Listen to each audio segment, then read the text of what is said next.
वसुंधरा राजे एक बड़ी नेता है राजस्थान की। अब उनको कहा जा रहा था कि वो केंद्र की राजनीति की ओर बढ़ेंगे। लेकिन केंद्र की राजनीति की ओर बढ़ने से पहले ही कि क्या यहाँ पर जो गुजरात लॉबी, कथित गुजरात लॉबी है, कहा जा रहा है क्या उन्होंने यहाँ पर दरकिनार करके उनको रिटायरमेंट में मजबूर कर दिया है? क्या अब यहाँ पर वसुंधरा राजे अपने राजनीतिक करियर को विराम देंगी?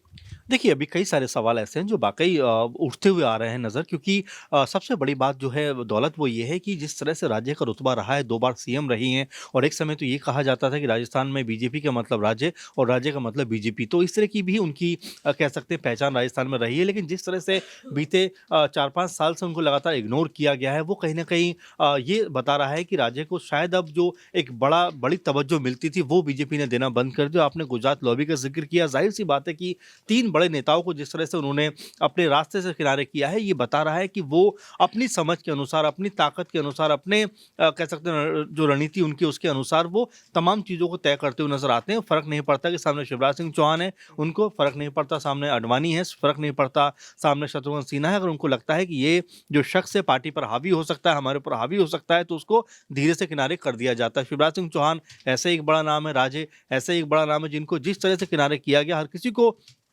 ये अचंभा हुआ कि आखिर इतने बड़े कद के नेताओं को जो है रास्ते से कैसे किनारे किया जा सकता है बीजेपी के द्वारा। तो अपने आप में ये कई तरह के सवाल हैं जो लगातार उठ रहे हैं। ऐसे में क्या राजे पलटवार करेंगी, राजे अपनी चुप्पी तोड़ेंगी और चुप्पी तोड़ेंगी तो फिर बीजेपी के लिए किस इस तरह की कह सकते हैं कि स्थिति होने वाली है और क्या बयान राजे यहाँ पर देती हुई नजर आएंगे, इसके ऊपर हर किसी की निगाहें होंगी।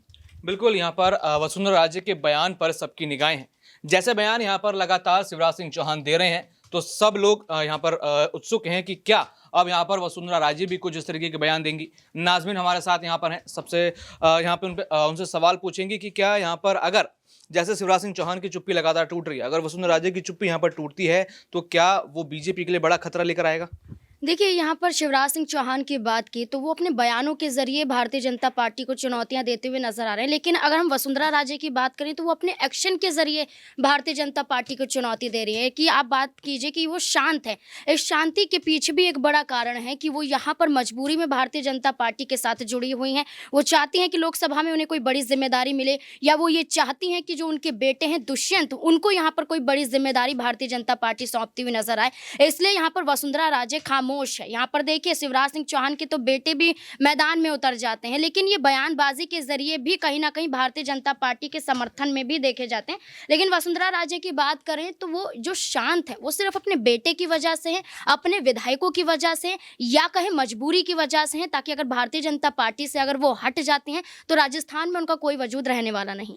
हालांकि यहाँ पर क्या वादा किया गया है बीजेपी की तरफ से यहाँ पर वसुंधरा राजे के लिए, या फिर क्या अब वसुंधरा राजे यहाँ पर अब बयान देती हुई नजर आएंगी? जिस तरीके से मध्य प्रदेश में पूरी राजनीति चल रही है बयानों की, कभी शिवराज सिंह बयान देते हैं, कभी उनके बेटे बयान देते हैं और घिरती हुई यहाँ पर बीजेपी नजर आती है। तो क्या वैसी ही तस्वीर अब राजस्थान में देखने को मिलेंगी? ये देखने वाली बात होगी कि अब राजस्थान की राजनीति में आगे क्या होगा। बाकी और भी ऐसी खबरें जानने के लिए देखते रहिए SPN9 न्यूज़। धन्यवाद।